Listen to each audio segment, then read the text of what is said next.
Praise the Lord church. हमारे भाई साजिद सलीम खुदावंद के बड़े वफादार बेटे हैं और इन्होंने पिछले ही महीना खुदावंद की रासबाजी को पूरा किया और अब इन्होंने अपनी ज़िंदगी का चार्ज खुदावंद यीशु के हाथ दिया है। और खुदावंद की शुक्रगुजारी करते हैं कि जब खुदा अपने लोगों को बुलाता है तो उनको अपने पास बुलाने का मकसद होता है कि वो हर रोज़ उसमें तामीर होते जाए, तरक्की करें, बढ़ते जाएं।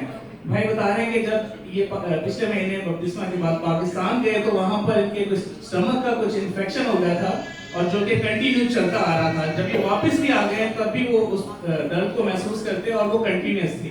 और भाई बता रहे हैं कि जैसे जब ये चर्च में आए थे उस वक्त भी वो दर्द काफी ज्यादा थी, लेकिन प्रस्तिश के दौरान वो दर्द यीशु नाम से जाते हैं। हालेलुया।